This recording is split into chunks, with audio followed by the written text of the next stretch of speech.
Bonjour, bienvenue dans cette vidéo.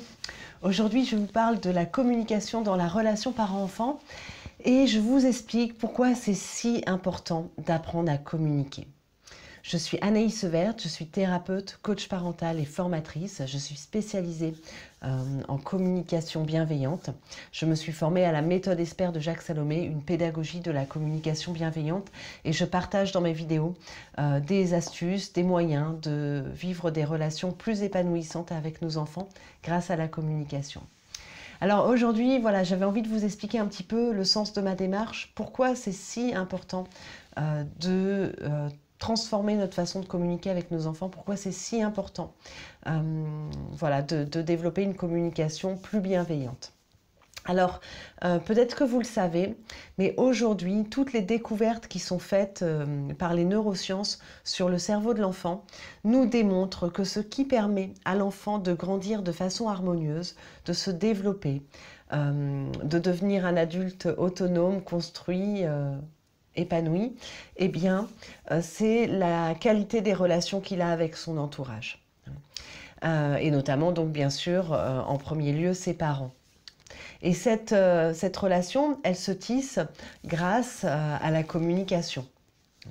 Aujourd'hui, grâce aux neurosciences, nous savons que le cerveau, il mature mieux, il mature de façon plus harmonieuse quand l'enfant reçoit de l'empathie et de la bienveillance.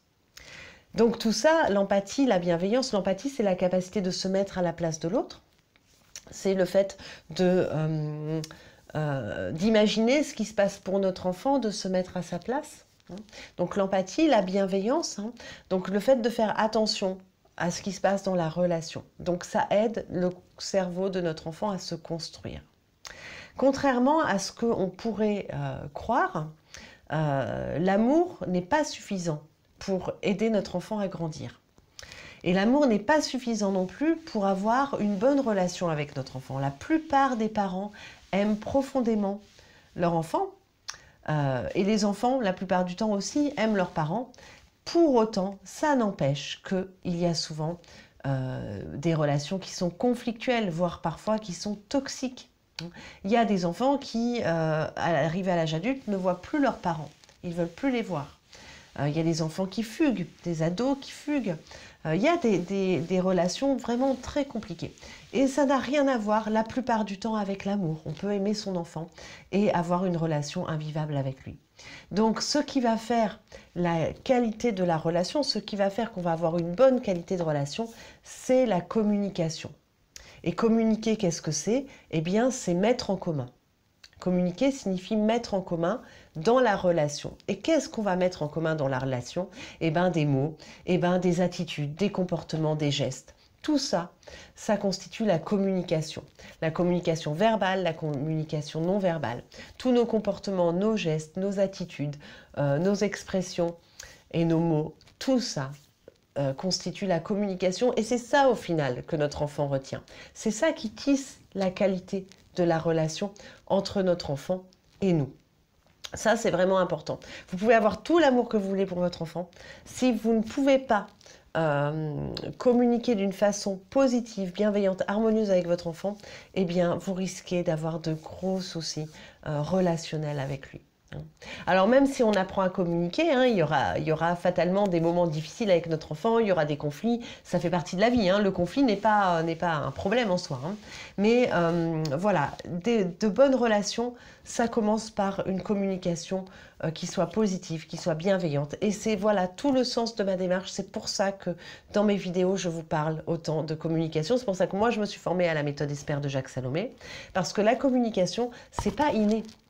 La communication, on n'est pas avec comme ça. On apprend à communiquer avec les personnes de notre entourage, les personnes autour de nous. Et puis, à notre tour, nous communiquons avec notre entourage, nos enfants. Et voilà, quand on n'a pas appris, eh ben, sachez qu'il n'est pas trop tard. Il est toujours possible d'apprendre à mieux faire dans ce domaine comme dans d'autres. Les relations, ça bouge. Les relations, c'est un système, ça bouge, c'est vivant et ça peut s'améliorer. Donc si jamais vous avez des relations difficiles autour de vous, et en particulier avec votre enfant, sachez que c'est jamais terminé, qu'on peut toujours reprendre une relation là où elle est, on peut toujours améliorer la relation grâce à la communication. Mais ce n'est pas une question d'amour. Hein. C'est pas aimer ou ne pas aimer la question. La question, c'est comment je communique avec mon enfant. Voilà, j'espère que ça vous aura donné envie d'améliorer votre façon de communiquer avec vos enfants. En tout cas, si c'est la première fois que vous venez sur cette chaîne, je vous invite à regarder les autres vidéos puisque c'est mon thème central, c'est la communication dans la relation parent-enfant. Donc vous trouverez plein de ressources sur la chaîne. Plein de ressources aussi sur mon blog, blog-esper.com. Abonnez-vous à ma chaîne et sous la vidéo, vous allez voir qu'il y a des liens vers des ateliers, vers des articles, vers mon blog, vers mon site. Donc allez-y, faire un tour, comme ça vous allez avoir plein d'autres ressources pour mieux communiquer avec vos enfants. Et je vous dis à bientôt. Bonne journée. Au revoir.